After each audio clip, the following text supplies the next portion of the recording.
Good afternoon, ladies and gentlemen. You are here with Austin from Ohio. And it is February 16th, 2021. Today, we're just going to be going over a couple things I actually called off work today. I was going to do this video later on, like after 3 or 4 o'clock or whatever, after I was done eating dinner and whatnot, but time permits me to be able to do this today during this time. Obviously had to call off because we had a huge ice storm yesterday. They were saying for a while that we were gonna have like a foot of snow or 9 to 12 inches or something like that. In some places it was like 6. We literally got no snow on top of what we had yesterday, but sorry for the pause, guys. I got distracted by something.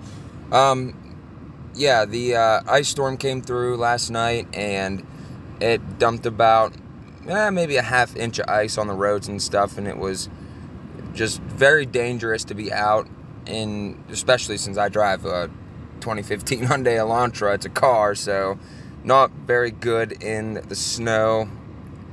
But this was complete ice, so it didn't even matter if what you had. These guys with the 4-wheel drive trucks around here all the time, they think that if they go flying by in the passing lane, that they can get to their destination faster.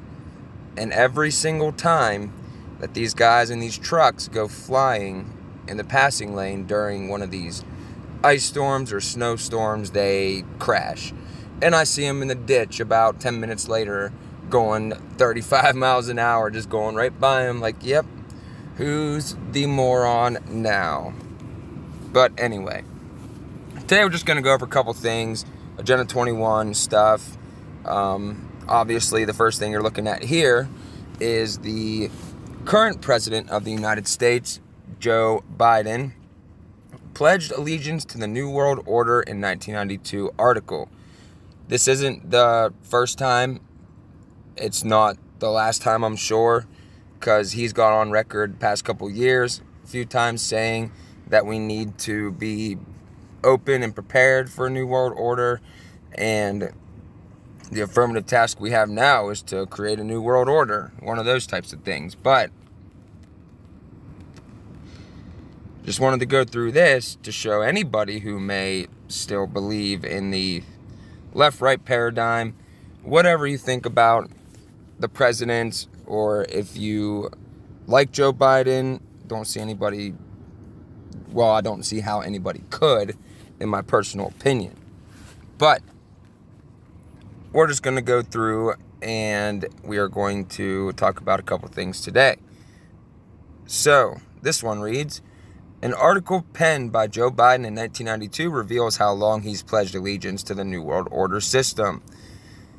The Wall Street Journal op-ed titled, How I Learned to Love the New World Order. Biden, then a Delaware senator, explained his plans to cede America's sovereignty to the United Nations and establish a one-world government by breathing life into the UN Charter. These are quotes by Biden, by the way. Most Americans, myself included, reject 1930s-style isolationism. They expect to see the strong hand of American leadership in world affairs, and they know that economic retreat would yield nothing other than a lower standard of living. They understand further that many security threats, the spread of high-tech weapons, environmental degradation, overpopulation, narcotics, trafficking, migration require global solutions. All of these things that he just named were contrived by the one-worlders. Hegelian dialectic, problem, reaction, solution. That's all of this stuff. All of this stuff. And there's a picture of the Wall Street Journal article that he wrote where he's talking about this stuff. So if you want to see the documentation itself, I actually can't bring it up, so wait, let me try it this way. Nope, sorry, I can't bring it up. Oh well. Watch this video compilation of Joe Biden's speeches discussing the New World Order. Analyze his 1992 opinion editorial in the Wall Street Journal entitled, How I Learned to Love the New World Order. We're not going to watch this whole thing, but we're going to, of course, go through a little bit of it just to see this man say these things. I really hope you guys could hear this.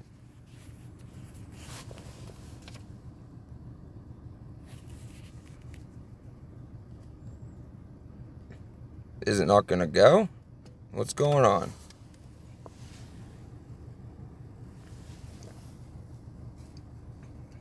I can't sit here and wait for this all day. I was watching this earlier. I believe we, and particularly you, your class, has an incredible window of opportunity to lead in shaping a new world order for the 21st century. The affirmative task we have now is to actually create a new world order. In the post-war era, post-World War II era, we faced a slightly different set of challenges. As the global economy reemerged from the destructions of war, we knew that institutions and rules were needed to navigate through this new world order. As we see more and more challenges to the liberal international order than any time since the end of World War II.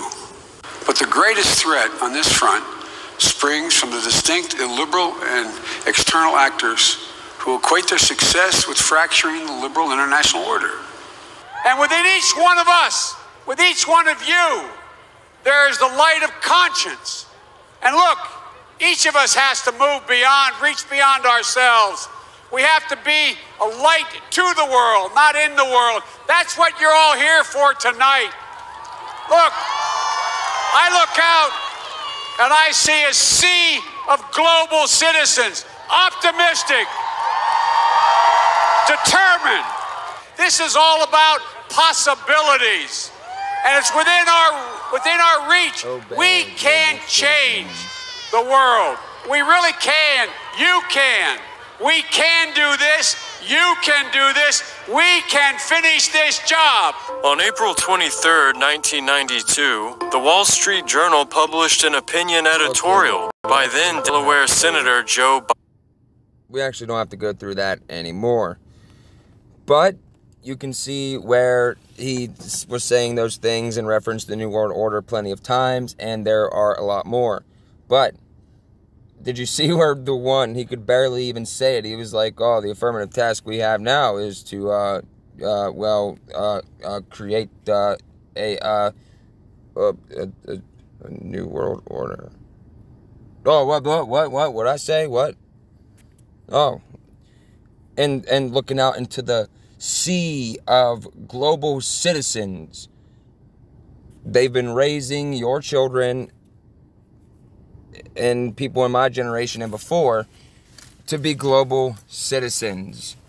There will be no countries. There will be global citizens in a global government. Biden calls for gun control. The time to act is now. And this was yesterday. The Biden White House on Valentine's Day released a statement by the president announcing action to end our epidemic of gun violence and make our schools and communities safer. And he said, today I'm calling on Congress to enact common sense gun law reforms, including requiring background checks on all gun sales, banning assault weapons and high-capacity magazines, and eliminating immunity for gun manufacturers who knowingly put weapons of war on our streets. Okay, define a high-capacity magazine, because, well, we read HR 127 on this channel, and anything over 10 rounds, high-capacity magazine, yep. And the background checks on all gun sales is already required. Each time I bought a firearm, I had to submit to a background check. We already have, quote, common sense gun laws, which are infringements in the first place. So, but we already know what all this is about. And here we go. We owe it to all those we've lost and to all those left behind to grieve, to make a change. The time to act is now. The Biden White House chose Valentine's Day to make the announcement because that was the 3-year anniversary of the mass shooting at Marjorie Stoneman Douglas High School in Parkland, Florida, where a troubled dropout killed 17 people, 14 of them students. In seconds, the lives of dozens of families and the life of an American community were changed forever, the statement says. We don't have to read all of this. Well, we can read this part here. Jen Psaki, whatever her name is, Psaki, and she held a virtual discussion with gun control groups to discuss our shared goals. Now, what did we learn about those gun control groups? Heavily funded and created by the system. She said President Biden has a personal commitment to gun control. You know, he's obviously taken on the NRA twice and won, and he's happy and eager to do that in the future. She also noted that gun sales are setting records. Yes, they are. So many people are buying guns, and it warms my heart. It really does. I am so happy every time I see that more people are buying guns. And the NRA? Nope. Nope. Nope. I do not support the NRA. Absolutely not. They do not stand for the right to keep and bear arms in this country. They do not stand for individual rights. They have compromised, it's what they call it, quote, compromised our rights away ever since they were established. Actually, they have backed every major infringement since the Gun Control Act of 1968, and they will do so in the future. It's a Trojan horse. I like to call it that. That's what it is. Makes people think that the NRA is standing for the Second Amendment, which they are not. And proof of that is how you see ads all the time that says, protect your right to hunt. Join the NRA. I literally got one of those like last week, and I was like, my right to hunt. The Second Amendment's not about hunting. It's about protecting freedom and liberating people from oppressive, tyrannical dictatorships. That's why the founders included it into our Constitution. I mean, come on, and it's easy stuff. Okay, let's see, where are we at? I think we read that one before. I just still have it up there. Okay, start this one here. And this is Alternative News Network, February 2nd, 2021. Post was shared from humansarefree.com. Top political figures and big tech leaders are using the common refrain that the C-19 pandemic has provided an opportunity to reset and build back better. But what does it really mean to build back better? Founder and executive chairman of the World Economic Forum, Klaus Schwab, first started circulating the idea of the Great Reset, of which Build Back Better is an integral part. You got like this stuff here. There is an urgent need for global stakeholders to cooperate in simultaneously managing the direct consequences of the C-19 crisis. WEF states on their Great Reset website, so WEF started the Great Reset Initiative as a method to improve the state of the world. It's a lofty description, but again, one that actually tells you nothing. Build Back Better is a tagline of sorts for the Great Reset. And though this is being played off as a new initiative, it's simply rebranding of terms for technocracy in the old New World Order. We already know that. An elite oligarchy behind this technocratic plan to govern society through technology, programmed by scientists and technicians, automated through the use of artificial intelligence rather than through democratically elected politicians and government leaders. C-19 used to justify the need to build back better. The current pandemic is being used as justification for the movement, but the agenda has nothing to do with health and everything to do with long-term plan to monitor and control the world through technical surveillance.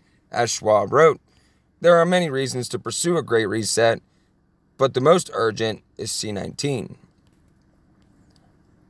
Citing pandemic-induced unemployment, record levels of global government debt, shrinking world economy, Schwab warns that C-19 crisis is going to exacerbate environmental issues and social crises like rising inequality.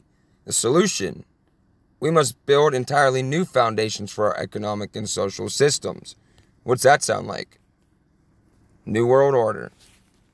Fortunately, he writes, there is a silver lining to the pandemic, and that it has shown how quickly we can make radical changes to our lifestyles. This will be key to building back better, which envisions a world in which you're tied to an electronic ID, linked to your bank account and health records, and social credit ID that can run every facet of your life. Schwab detailed 3 main components of the Great Reset Agenda 5. I don't know why that's there. Weird. Steer the market toward fairer outcomes. To this end, governments should improve coordination, for example, in tax, regulatory, and fiscal policy, upgrade trade arrangements, and create the conditions for a stakeholder economy, also known as stakeholder capitalism. Forbes described stakeholder economy as the notion that a firm focuses on meeting the needs of all of its stakeholders, customers, employees, partners, the community, and society as a whole. The idea of stakeholder capitalism has been around since at least 1932 and was also endorsed by nearly 200 CEOs of large corporations in August 2019. However, it's now being accelerated as part of the Great Reset. Everything, guys, everything is being accelerated as part of the takeover.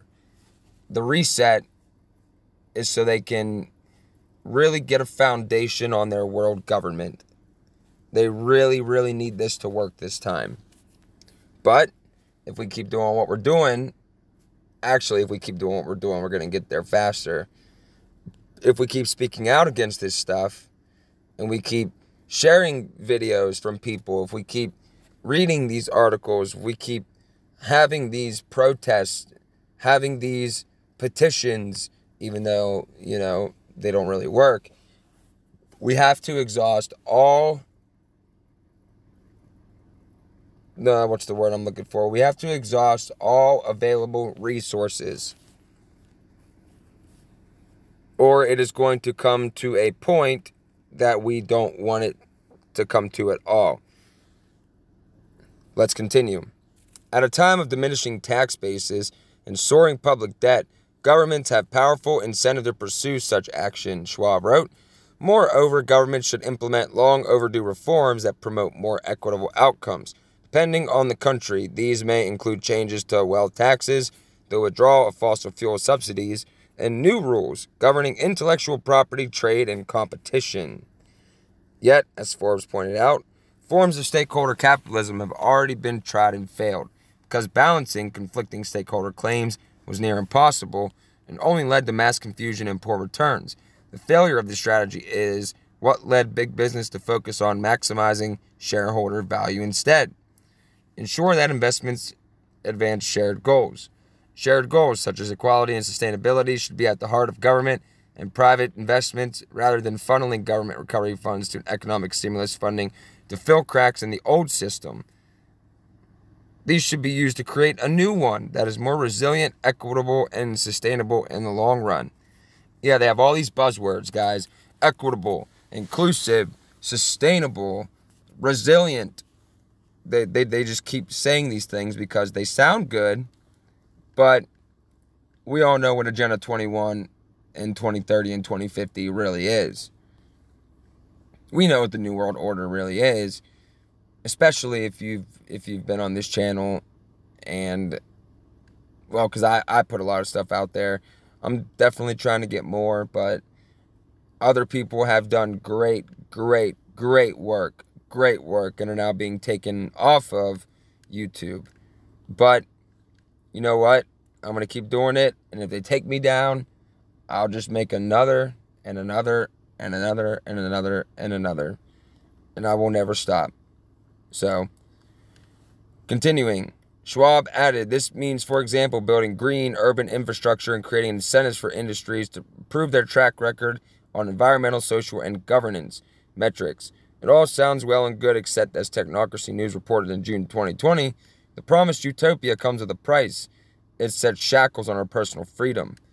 The required sacrifices do not apply to the technocrats running the system, so ultimately the Great Reset will result in two tiers of people: technocratic elite, who have all the power and rule over all assets, and the rest of humanity, who have no power, no assets, no say in anything. What category do you think we're all going to be in? Regardless of what you think your class is or who you are, it don't matter. If you're not in the club, then you're out. We are all out. Harness innovations of the Fourth Industrial Revolution. Fourth Industrial Revolution, which Schwab has been discussing since at least 2016, is characterized by a fusion of technologies that is blurring the lines between the physical, digital, and biological spheres. In terms of government, the revolution will bring new technological powers that allow for increased population control via pervasive surveillance systems and the ability to control digital infrastructure. As for its effect on people, Schwab writes, the Fourth Industrial Revolution, finally, will change not only what we do, but also who we are. It will affect our identity and all the issues associated with it. Our sense of privacy, our notions of ownership, our consumption patterns, the time we devote to work and leisure, and how we develop our careers, cultivate our skills, meet people, and nurture relationships. It's already changing our health and leading to a quantified self, and sooner than we think it may lead to human augmentation. The list is endless because it's bound only by our imagination. I'm not sure how to skirt the algorithm on this one, but you can pretty much ascertain what he means by human augmentation. Increased surveillance is necessary for the reset. The planned reform will affect everything from government, energy, and finance to food, medicine, real estate, policing, and even how we interact with our fellow human beings in general.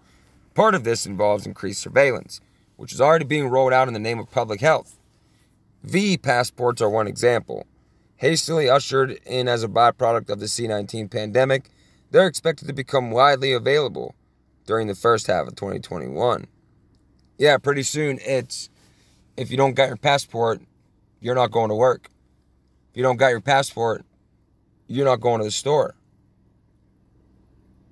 No mask, no service transfers to no V passport, no service. No work, no shopping. Your kids can't go to school. They want everybody to receive the stick. For a reason. If the initiative is successful, you'll likely be required to pull up a V certificate on your phone, showing when and where you were V'd, along with which type of V, in order to get on a plane or attend an indoor event such as a concert, for starters. World Economic Forum and the Commons Project, I almost said Communist Project, Commons Project created with Common Trust Network, which developed the Common Pass app that's intended to act as health passport in the near future. The app allows users to upload medical data such as C-19 test result or proof of V, which then generates a QR code that you will show to authorities as your health passport. Papers, please. Oh no, it's the 21st century. Digital ID, please. But not please. Digital ID by threat of force. This is the world we're going to be living in, guys. Well, not me, but this is the world that you will be living in. You're going to have to make a choice. It's not going to be fun what these people have planned for us. The proposed common framework for safe border reopening around the world involves the following. Every nation must publish their health screening criteria for entry into the country using a standard format on a common framework. Each country must register trusted facilities that conduct C-19 lab testing for foreign travel and administer Vs listed in the Common Pass registry. Each country will accept health screening status from foreign visitors through apps and services built on the Common Pass framework. Patient identification is to be collected at the time of sample collection and or V using an international standard. The Common Pass framework will be integrated into flight, hotel reservation, check-in processes. Eventually, the Common Pass framework will be integrated with already existing personal health apps such as Apple Health and Common Health. If you want to travel, your personal health record will be evaluated compared to the country's entry requirements, and if you don't meet them, you'll be directed to an approved testing and the location. Well, we already know that because I just told you it's going to be everything, and we already know what they want.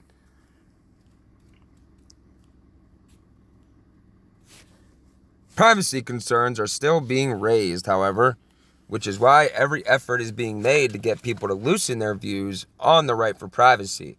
In the U.S., there's also the Constitution that stands in the way, which is why efforts to undermine, circumvent, ignore, or nullify it are increasing. Let me let you in on a little secret. The Constitution has been null and void since the UN Charter was adopted.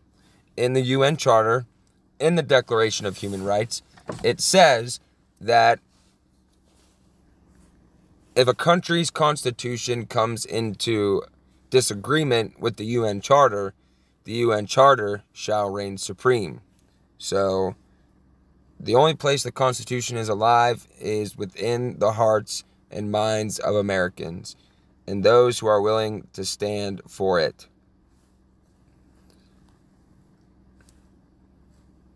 Okay, let's see. I'm already a good way in. I really want to get to the other stuff. Bill Gates, by the way, owns more farmland in the U.S. than any other private farmer, having purchased a total of 242,000 acres, much of it considered some of the richest soil in the country. The past few years, Gates is also a supporter of the Great Reset, which is curious since his massive accumulation of wealth and land is the opposite of what the Great Reset promotes. Well, of course. They don't want to return to normal.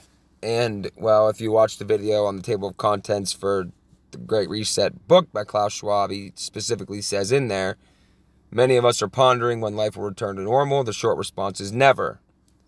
So, many people around the world are counting down days until C-19 pandemic is over and life can return to normal. But the very purpose of building back better is to do away with what was once normal and replace it with something different. According to WEF, this entails reinventing capitalism. You mean destroying free market capitalism. So, this is what Klaus Schwab said. A true recovery from C-19 will not be about putting things back together the way they were. We need to build back better, to reset. If we are to address the deep systematic vulnerabilities the pandemic has exposed, if we don't seize this opportunity to build back better, to reset and reinvent rather than return to normal, systematic risks and vulnerabilities will continue to accumulate, making future shocks both more likely and more dangerous. Despite the tragedy, we must leverage the C-19 pandemic and make sure that it becomes a catalyst for profoundly positive transformation of a global economy, taking us closer to a world in which everyone can live well within planetary boundaries. The warning signs are all around for those willing to see for them what they actually are. An unprecedented effort to monitor, modify, and control human behavior disguised as pandemic relief. Yes, very true. And they're doing a damn good job. A damn good job. Damn good job. Okay, let's read this little guy. This was August 10th, 2020. If you believe that your government is acting in your best interest, think again. Ask yourself, what was the last thing they did that didn't involve corporate or banking profits? There's a good one. Good question. Oh, I had to make sure I was still recording. I always get so sketched out about that. Agenda 21 was established at the United Nations Conference on Environment and Development in Rio de Janeiro, Brazil in 1992, hosted by Maurice Strong, a Canadian oil and business billionaire, longtime frontman for the Rothschilds and the Rockefellers. Strong has been a leader of their Exploit the Environment to Scam the People program, which is now in full flow. Strong is a member of the Club of Rome, the environmental hidden hand in the Roundtable Network that includes the Bilderberg Group, Trilateral Commission, and Council on Foreign Relations. Strong said in support of Agenda 21, "Isn't the only hope for this planet that the industrialized civilization collapse? Isn't it our responsibility to bring that about? This is a man who became mega rich through the oil industry. He now lives in billionaire luxury in China, where carbon-emitting industry is booming, and he is a director of the Chicago Climate Exchange, largest shareholder, Goldman Sachs, which is the world's first and North America's only legally binding greenhouse gas emission registry reduction system for emission sources and offset projects in North America and Brazil. The exchange was established with funding from the Joyce Foundation, where Barack Obama was once a director.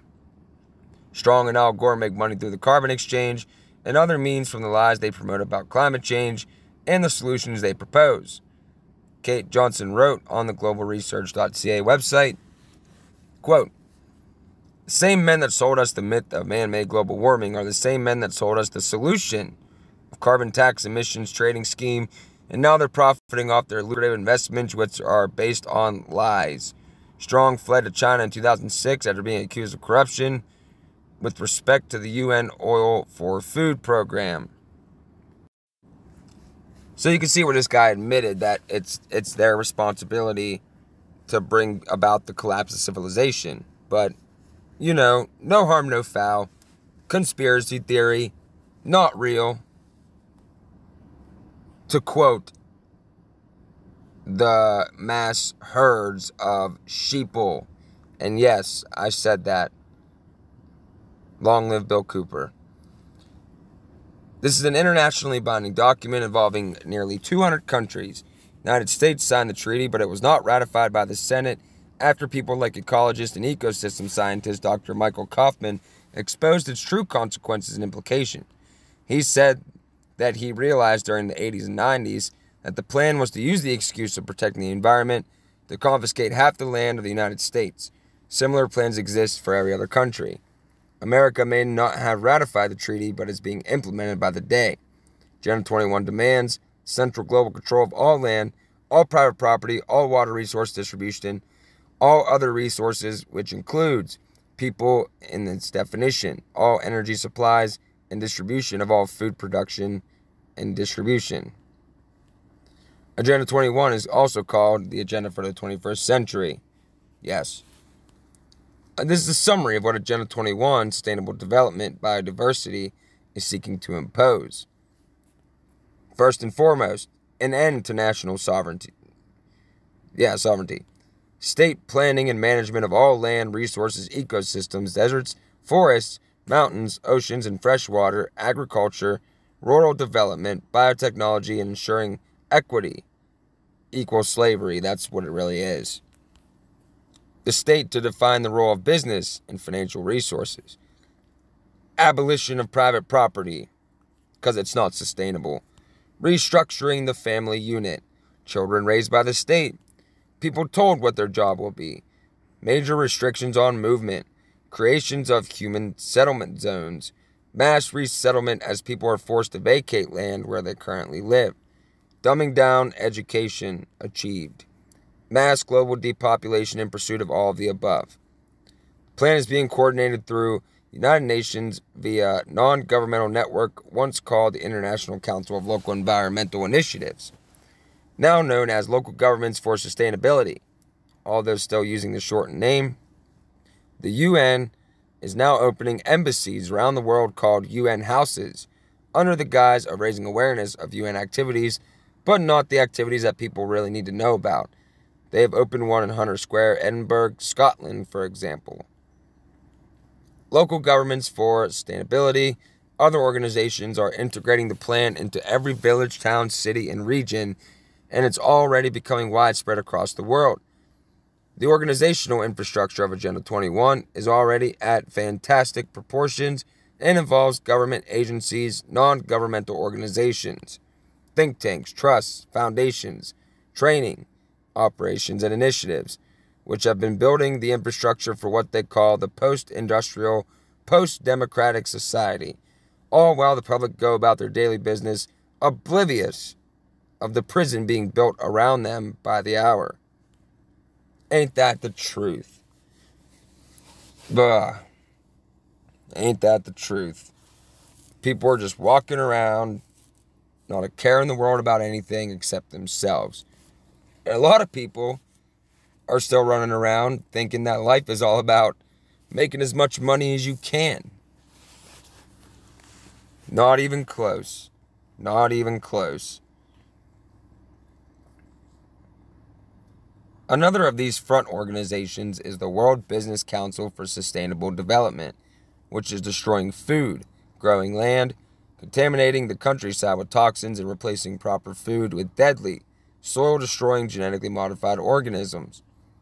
Agenda 21 manipulators either create or hijack some local organization or other, many of them in locations with large populations, and have their controlled leadership agree the Agenda 21 blueprint for their community. This allows them to claim that decisions were made after public participation, when in reality that would have been the last thing they wanted. 99% of the community has never heard of Agenda 21, let alone had a say on it. The manipulators want no democracy, which is why these people talk privately, sometimes even publicly, about the post-democratic, post-industrial society. They want to control every man, woman, and child on the planet, everyone and everywhere, in every resource, water source, and piece of land. To do this, they need a global structure of control that goes right down to every local community, with the jackboots at the local level enforcing the will of the global center. This is why there is so much emphasis on local authorities in town and city authorities in Agenda 21. Yeah, Agenda 21 and Agenda 2030 are to be implemented at the local level. It's the only way they can get it done. So, if you're watching this and you are in your local government, if you sit on the city council, or if you're a mayor, or a sheriff, anything like that, you need to be actually reading the documentation that you have on sustainability or resilience. Whatever buzzwords they use, you need to read that. Because this is being steamrolled. And you want to know something that's really terrifying? Many of you probably heard of the Rolling Blackouts. I should have pulled up an article on it, but I'll just speak on it. A lot of the states right now are implementing planned blackouts. And in certain states, they've exceeded their electricity limit, so a lot of people are still without power, even though they claim that it would come back on and it was a planned thing only for a little bit.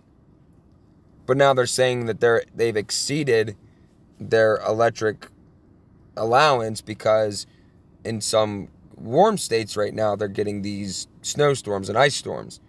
The reason that they're saying is that they're usually not prepared for something like this, so they ran out of electricity. Does that even make any sense to anybody out there at all? Let me know in the comments, because it does not make sense to me. It does not make sense to me at all. These people are going to destroy the old grid, which is the grid we currently have, because, bad. Coal-powered electricity, bad. We need this new green, sustainable electricity. Yeah, why don't you go ahead and actually look into that and see what it actually is. I had this guy come to our house, and he was advertising for the green electric initiatives and all this stuff, and gave me a little pamphlet to go through. So I'm sitting there reading it, starts talking about sustainability, and I was like, do you even know what you're doing? Do you even know what this is? And he's like, oh, there's no virtual difference. It's still going to be the same, except we're going to be the middleman now. And I'm like, no, it's not the same. It's not the same at all. in this future, you won't be able to run all the electricity you want as long as you pay for it, which is called, you know, freedom. Well, real freedom would be not having to be forced to live off this electric system, but, you know, it's illegal to live without electricity in 21st century America. So he comes to the house, gives me a pamphlet, tries getting me to switch my energy to the green energy.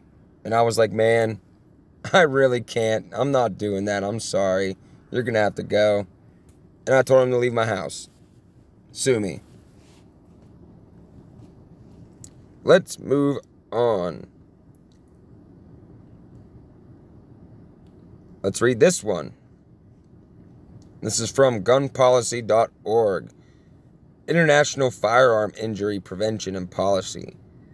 Armed violence, small arms, and the United Nations.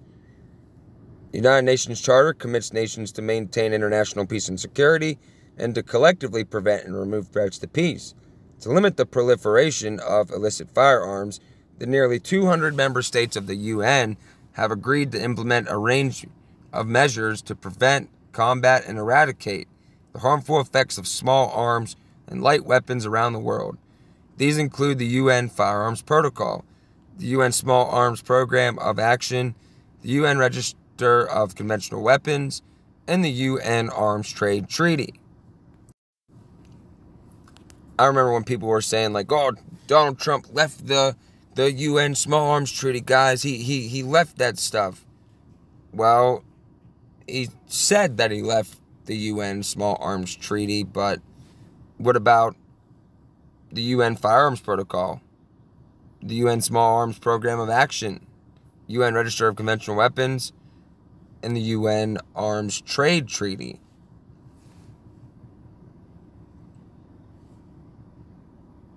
Anybody? Didn't think so. Because Donald Trump was in on it, and I'm sorry if you still believe that he wasn't. He was. Please understand that.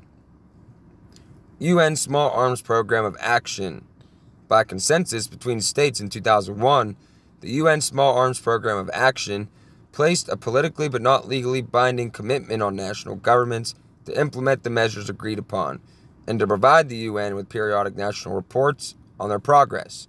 These commitments have been summarized as regulating small arms transfers and brokering activities, criminalizing the illegal manufacture, possession, stockpiling, and trade of small arms and light weapons, ensuring that weapons be marked and registered, enforcing arms embargoes, destroying surplus and confiscated weapons, raising public awareness and implementing disarmament, demobilization, and reintegration programs. Oh man, my phone froze. Look at this. Stop. All right. So you can see here where they're talking about in the whole world getting rid of firearms from us, centralizing firearm ownership to them and them only. UN Arms Trade Treaty. 2009, 151 UN member states voted to begin negotiations toward a legally binding arms trade treaty. If it eventuates, an ATT could establish common international standards for import, export, and transfer of all types of conventional arms, including small arms. Your country's position.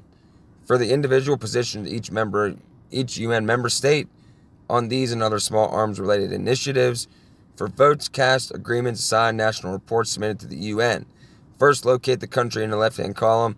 Open its international control section. And here's like some stuff here. I don't know if we'd be able to. No. Okay, let's see.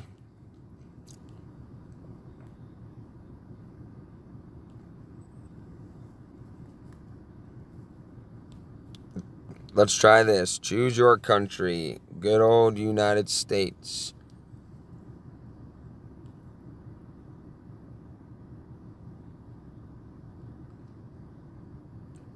gun numbers, death and injury, gun industry, gun trade trafficking, gun regulation, international controls.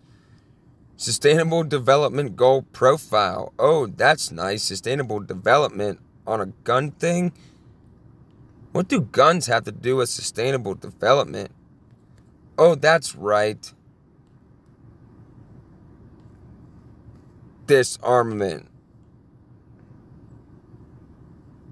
Look at this. Authorities in the United States are known to have implemented voluntary firearm surrender schemes. When do you use that word?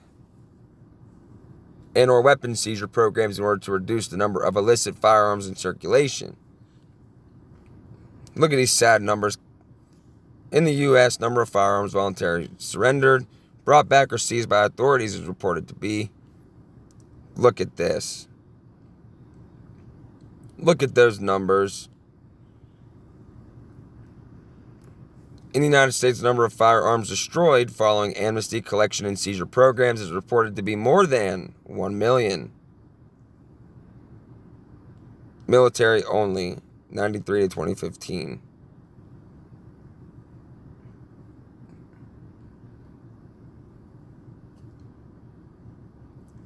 In the United States, it's state policy to destroy surplus collected and seized firearms rather than return them to the secondary arms market.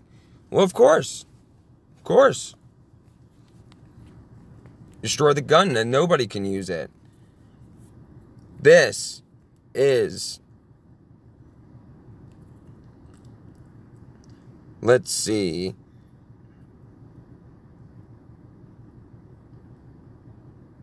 Well, that's just talking about some stuff that has to do with all this. Let's take a look at this. Civilian guns. Estimated total number of guns, both licit and illicit, held by civilians in the United States is 265 million to 393,347,000. Estimated rate of private gun ownership per 100 people in the U.S. is 120.50, 2017.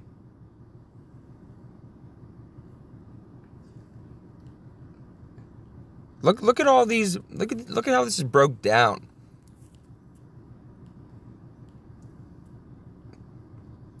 This is only what they know, though, because there's a lot of weapons that are not registered, which is a good thing.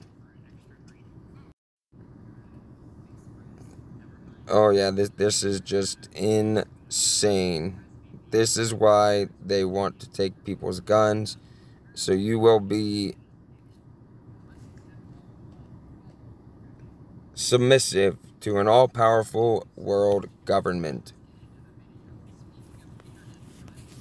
Okay, United Nations Universal Declaration of Human Rights, the definitive document for human slavery. As human beings, we should all be interested in basic human rights. Rights cannot be predefined by their very nature, nor can they be taken away. They could be overstood, exercised, and even unlawfully threatened, usually under color of law with unannounced prejudice into non-use. As such, we are all free. No. Humanity shouldn't have to be concerned with gross overt abuse of such rights. However, the institutions that are claiming to rule and operate human society seem to want to continue claiming that fictitious instruments are worthy of real physical violence and legal persecution, not just prosecution. The rules and procedures the UN used to authorize themselves to commit such treason and crimes against humanity is very legal, very fictitious, and very suspicious. The United Nations is the one world government, New World Order. It's what George H.W. Bush was talking about when he mentioned the New World Order. The speech was to misdirect as it had already been created. The UN was the one world government that conspiracy theorists claim the globalists are working towards. The conspiracy was realized by the globalists. In 1945, with the conversion of the League of Nations into the United Nations city-state, it was a nation of nations. United Nations city-state has a predefined set of legalized human rights. The UN Declaration of Human Rights defines how attorneys globally see the people of the world. It's a vision of their vision. This document is important because UN seems to have already taken over the entire U.S. legal system. The human rights it defines are mostly those concerning converting humans into corporations, straw men, and the UN's financial and legal slaves, mere fictions of law. The UN writes these things into their human rights using through the looking glass legal language. All legal systems for all UN member nations seem to run through the United Nations. Michigan Bar Attorney Brian L. Mackey, P25745, prosecutor for Washtenaw County, State of Michigan, Corporation provides, quote, well, I'll have to talk to my masters at the United Nations about it, end quote, indicating that all U.S. prosecutors across the United States are UN employees. It is something worthy of far more investigation and attention. Got that right. The United Nations is a sovereign city-state, just like the Vatican City, operating the Holy See, City of London Corporation, operating the Crown Corporation, and the District of Columbia Municipal Corporation, operating the United States Incorporated. Furthermore, CERN LHC is the 5th sovereign city-state. In essence, the UN was a city-state of nations. Where the United States has U.S. citizens, the UN has nation citizens. The United Nations was simply a continuation of the League of Nations, yet more overt and powerful. The point was to have common debtor-creditor entity that could support and or destroy the well-being of a nation and its persons by debt, obligations, and money orders. In this guy, Secretary General Antonio Guterres, unelected secret-keeper military general of the world. He holds public office higher than any and all member nations, including President of the United States. True. The United Nations member nation citizens were required to comply with the financial obligations of the Secretary General. Secretary General is the unelected leader of all nations and over all nations. It's a position of war, and the member nations were required to unconditionally legally surrender upon admission to the nation of nations. That as what makes an attorney's admission that his masters are the United Nations so astonishing. Where the Vatican City controls the spiritual, City of London controls the debt franchise called money, District of Columbia Municipal Corporation controls the military power and violence, CERN controls the science. The United Nations controls the legal, fictional, the weaponized narratives called court cases, which are merely constructive trust on behalf of Vatican City. Temple Crown Temple Bar from the City of London, topmost level of attorneys attorning slavery. A torn in feudal law transfer turnover to another, where a lord aliened his seigneury. Never seen that word before, honestly, in my life. In modern law, to consent to the transfer of rent or reversion. A tenant is said to attorn when he agrees to become the tenant of the person to whom the reversion has been granted. A reversion is the residue of an estate left by operation of law in the grantor, commencing in possession on the determination of a particular estate granted or devised. Becoming a tenant of the person, the rental of the artificial person insurance franchise, the spiritual possession of dead strawman estate as property and from governmental services corporation. The artificial person, strawman, was second person of corporation acting in commerce as you to represent you. It's not possible for someone to be both a private being and a public person simultaneously. It is an insurance franchise and operates under the rules of being an individual person. And we can go down through here.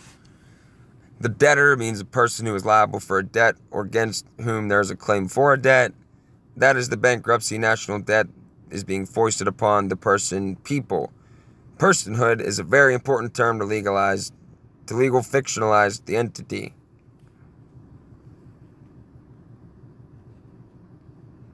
The most important term here is the word person.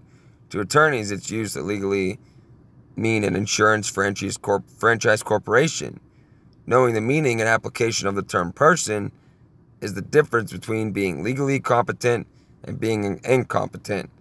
UN attorneys across America have made human beings by default legally incompetent for not knowing that their legal fictional system of injustice is optional. In simply treating the legal system with legitimacy, the legal fiction uses with prejudice to assume everything else and whatever it needs. So yeah, they just kind of have all these legal terms to put you into a binding contract automatically with the United Nations. And look at this picture here. How ironic is that? If it's not photoshopped.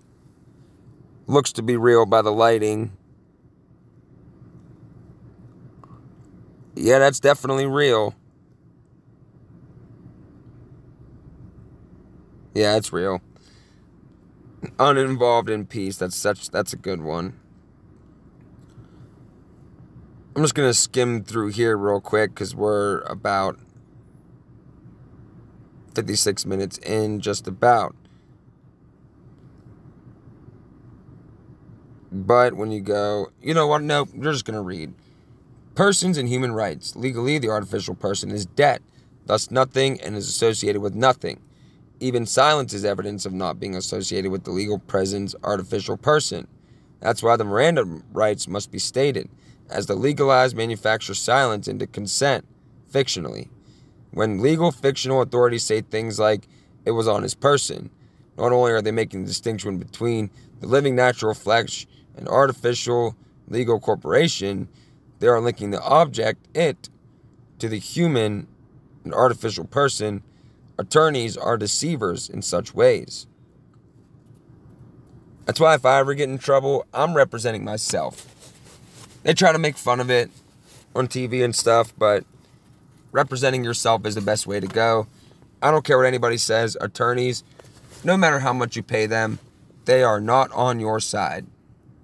They are not on your side at all.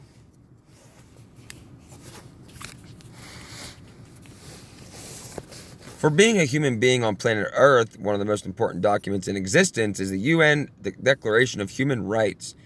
These were the legalized rights called privileges that the UN has granted us by literal and actual financial obligation upon and from the member citizen nations with the Secretary General. Article 100 even provides that the Secretary General discharges responsibilities, aka discharges debt. United Nations has the ability to loan into existence any amount of debt they need to do anything they want. Trusteeship Council is commercial ship of Vatican Global Trust. In God we trust, the phrase translates legally into, in the Vatican City we estate. Just a matter of making it look good with public relations and framing.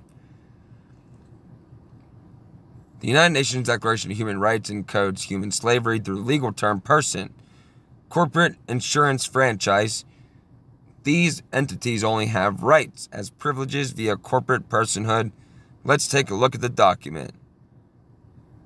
There's one spot that I wanted to show you guys in here.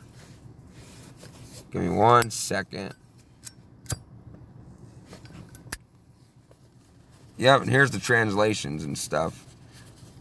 This thing is super long. I'll probably have to get into this in the next video. But we'll go through a couple of these.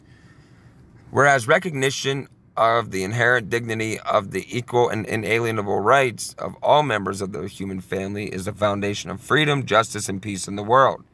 Translation. Inalienable means to be inaliened, to be an alien, to be made alien on one's own land, or in other words, to be liened, and by no other nation but the UN.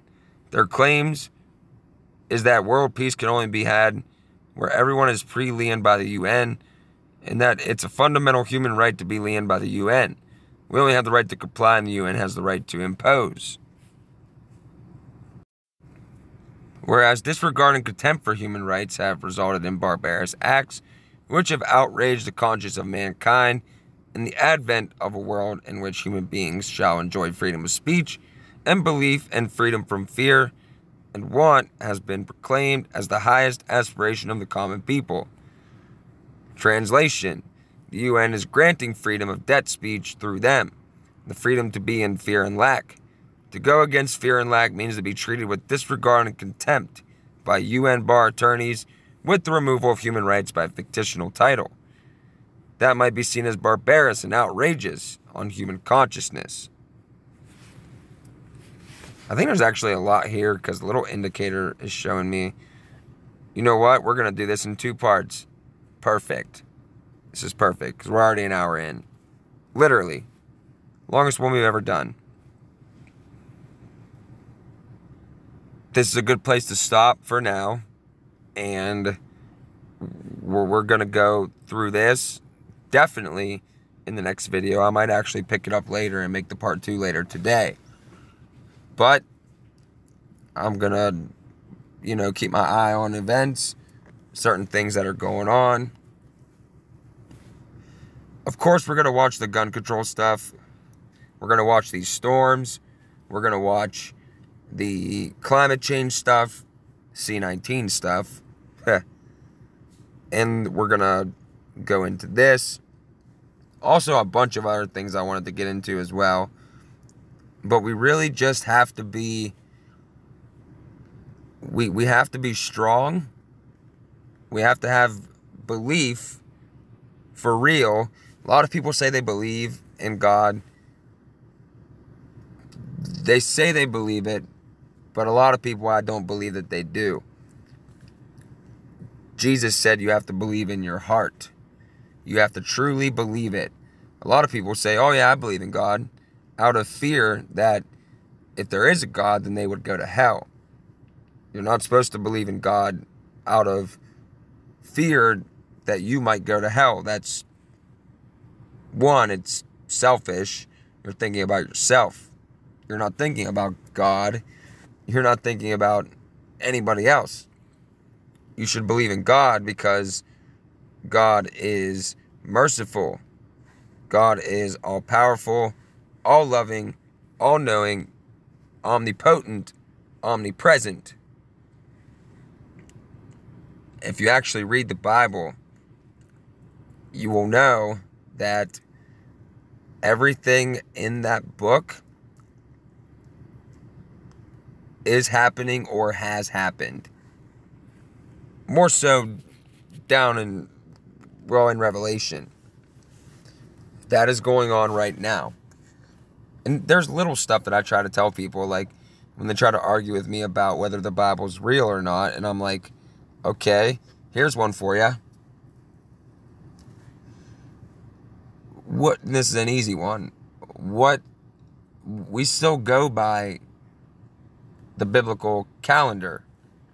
Officially. It's 2021 AD. We've been going by that for a while. That really is all the proof you need. Also, cities still exist that were in the Bible, i.e. Damascus, Jerusalem, and a bunch more places. There's a lot more proof than that. That's between you and God, if you wanted to prove to yourself. But I've had personal experiences that really, really woke me up in my beliefs, because a while ago I fell out of the faith. I told you guys this. I bought into the New Age. All that goes with it. Then there was a few experiences that I had where I believed that God was speaking to me. It was the way that I felt, the thoughts that I was having, and I had another personal experience where I was praying for like 3 days. I was asking God for, this happened like just last year, or maybe the year before. Either way, it was recent. I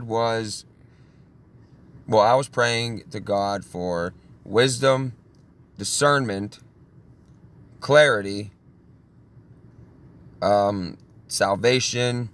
I was on my knees and I was asking God for all of these things. I was asking Him for the truth to know what I'm doing is right.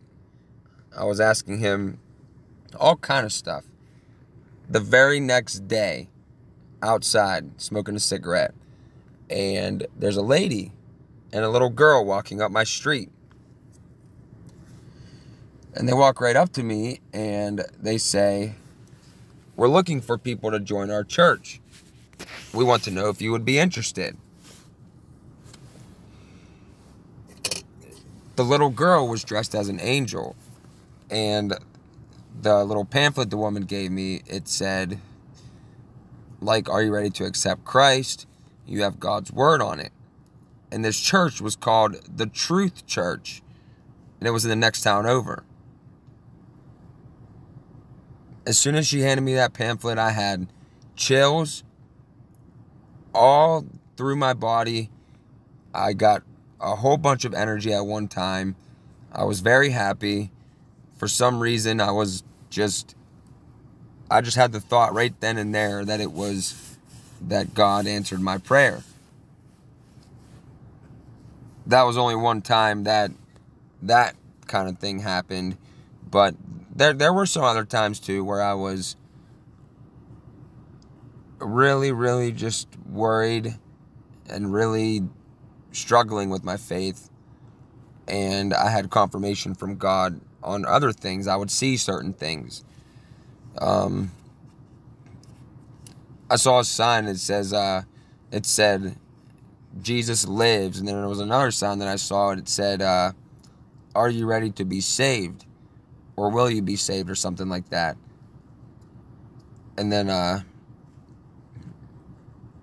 randomly I was walking around one time at the store, and I was really deep in my thoughts. I was thinking about God, all this other stuff, and I saw a guy that was wearing a shirt, and on the shirt it said, right in front of me, John 3:16. And John 3:16 is, "For God so loved the world that he gave his only begotten Son, that whosoever believeth in him will have everlasting life," or eternal life, depending on which one you read. Just different things throughout my life that I got led back to the faith, and now I believe more than ever. And also another thing that would help you in your belief, look how much these guys believe in what they're doing, in Luciferianism and all of this, all the ritualistic stuff. They believe it to be... Oh, here comes a snowplow. I'm going to have to pause. Sorry about that. Snowplow's going on our road. But, yeah. And just all the end time signs. You got, one, Israel became a nation, 1945, so that generation will not pass away until all these things come to pass. Also, you have people, selfish people, proud blasphemers, murderers, liars, deceiters, unforgiving, lovers of God, or lovers of money rather than lovers of God. You have the earthquakes, famine, pestilence, increasing in frequency and intensity. If you go look at earthquakes increasing over the years, you can see it steadily increasing in frequency and intensity. Just, it's amazing, actually. It's amazing. Wars, rumors of wars, nation against nation, kingdom against kingdom. Now we have parents turning on kids, vice versa, families at war with each other. And there is a great falling away of the faith. Here comes this guy again. Well, at least they're plowing the road. I can't really get mad about that. But I do want to make a couple videos about some spiritual warfare. I want to make videos about faith. I want to read some scriptures. We'll get there. We'll get there. But we're going to get through this stuff here. Look forward to a video later on the Universal Declaration of Human Rights, because I'm definitely going to finish this one here. And as always, let's end this with the Lord's Prayer. If you'll bow your head with me.